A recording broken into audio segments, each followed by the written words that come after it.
ಗೋಭಿಯಲ್ಲಿ ಮಾತನಾಡಿದ ತುರುವೇಕೆರೆ ಕ್ಷೇತ್ರದ ಶಾಸಕ ಎಂಟಿ ಕೃಷ್ಣಪ್ಪ, ಕೆಪಿಎಸ್ಸಿ ಹಗರಣಕ್ಕೆ ನೈತಿಕ ಹೊಣೆ ಹೊತ್ತು ಮುಖ್ಯಮಂತ್ರಿಗಳು ತಕ್ಷಣವೇ ರಾಜೀನಾಮೆ ನೀಡಬೇಕು ಹಾಗೂ ಕಳಂಕಿತ ಕೆಪಿಎಸ್ಸಿಯನ್ನ ವಿಸರ್ಜಿಸಿ ಹೊಸ ಆಯೋಗ ರಚಿಸಬೇಕೆಂದು ಆಗ್ರಹಿಸಿದ್ದಾರೆ. ಹುರುಳುಗೆರೆಯಲ್ಲಿ ವಿವಿಧ ಕಾಮಗಾರಿಗಳಿಗೆ ಚಾಲನೆ ನೀಡಿ ಮಾತನಾಡಿದ ಅವರು, ರಾಜ್ಯ ಸರ್ಕಾರ ಬರ ಪರಿಹಾರ ಕಡೆಗಣಿಸಿ ರಾಜಕೀಯದಲ್ಲಿ ನಿರತವಾಗಿದೆ ಎಂದು ಆರೋಪಿಸಿದ್ದು, ತುರುವೇಕೆರೆಯನ್ನ ಬರಪೀಡಿತ ಪ್ರದೇಶವೆಂದು ಘೋಷಿಸುವಂತೆ ಆಗ್ರಹಿಸಿ ಆಗಸ್ಟ್ 10ರಂದು ಬೃಹತ್ ಪ್ರತಿಭಟನೆ ಹಮ್ಮಿಕೊಳ್ಳಲಾಗಿದೆ.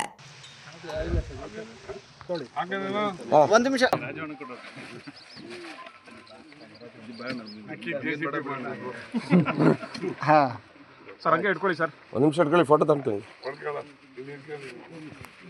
ಯಾವ್ಯಾವ ಪೋಸ್ಟ್ ಹರಾಜಾಗಿವೆ ಅಂತ 2022 ಕೆಪಿಎಸ್ಸಿ ಕ್ಲಾಸ್ 1 ಕ್ಲಾಸ್ 2 300 ಪೋಸ್ಟು ಇನ್ನೂ ಅನೌನ್ಸ್ ಆಗಿಲ್ಲ.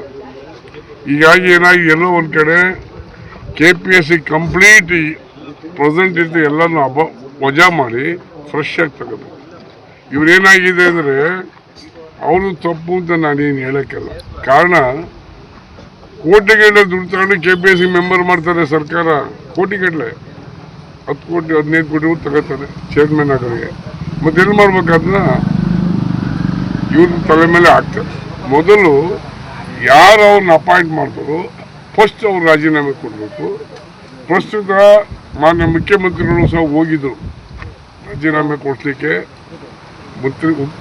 ಮುಖ್ಯಮಂತ್ರಿ, ಮಾಜಿ ಮುಖ್ಯಮಂತ್ರಿ, ಕೆಪಿ ಅಧ್ಯಕ್ಷರೆಲ್ಲ ಹೋಗಿ ಅದು ಸ್ಟೇಟ್ಮೆಂಟ್ ಮಾಡಿದ್ದಾರೆ, ರಾಜೀನಾಮೆ ಕೊಡಬೇಕು. ಎಷ್ಟು ಕೊಡ್ತಾರೆ? 13% ಲಂಚ ತಗೋತಾರೆ ಗ್ರಾಂಟ್ ಕೊಡಕ್ಕೆ. ಇಲ್ಲಿ ತಿಮ್ಮಪ್ಪೆಲ್ಲ ಅವನಿಗೆ ಎಷ್ಟು ಪರ್ಸೆಂಟ್, ಎಮ್ಐನ ಎಷ್ಟು ಹಾಗೆ 13% 15% ತಗೋತಾರೆ ಬರೀ ಗ್ರಾಂಟ್ ಕೊಡಕ್ಕೆ.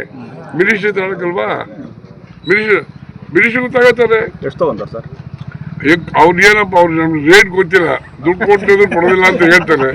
ರೇಟ್ ಅವರೇ ಹೇಳ್ಬೇಕು. ನೀವು ಕಾಂಗ್ರೆಸ್ನವ್ರು ಕೇಳಿ, ನನಗೆ ಗೊತ್ತಿಲ್ಲ ಎಷ್ಟು ತಗೋತಾರೆ. ನೀವು ಬೆಟರ್ ವಾಸು ಕೇಳಿ ಕರೆಕ್ಟಾಗಿ ಹೇಳ್ತಾನೆ. ವಾಸು ಗೊತ್ತಿಲ್ಲ, ನಾವೆಲ್ಲ ಕೊಡ್ಲಿಲ್ಲ ಆಸೆ. ತಪ್ಪಲಿದ್ದಾರೆ. ನಾನು ತುಮಕೂರು ಜಿಲ್ಲೆ ಕೊಡ್ಲಿ ಖುಷಿ ಪಡೋದು. ನಾನು ಯಾಕೆ ತಪ್ಪಬೇಕು? ತುಮಕೂರು ಜಿಲ್ಲೆಗೆ ತಪ್ಪಾಯ್ತಾ? ಯಾಕೆ ತಪ್ಪಬಾರ್ದು? ಕೊಡ್ರಿ. ತುಮಕೂರು ಜಿಲ್ಲೆ ದೊಡ್ಡ ಡಿಸ್ಟ್ರಿಕ್ಟು. ಬೆಳಗಾಂ ಬಿಟ್ಟರೆ ತುಮಕೂರೇ ದೊಡ್ಡದು. ಕೊಡ್ಲಿ, 2 3 ಕೊಡ್ಲಿ, ತೊಂದರೆ ಇದೀಗ. ಕೊಡಗು ಒಂದು ಕೊಡು, ಚಿಕ್ಕಬಳ್ಳೂರು ಒಂದು ಸಣ್ಣ ಕೊಡೋದು, ತುಮಕೂರಿಗೆ ಕೊಡೋಕ್ಕಲ್ವಾ? ಕೊಡ್ಲಿ. ಪಂಚಾಯತಿ ಚುನಾವಣೆ ಆರಂಭ ಆಗಿದೆ. ಮೀಸಲಾತಿ ಬಗ್ಗೆ ಏನಾದ್ರು ಬದಲಾವಣೆ ಆಗುವಂಥದ್ದು ಇದೆಯಾ? ಕೋರ್ಟ್ಗೆ ಹೋಗುವಂಥದ್ದು ಇದೆಯಾ?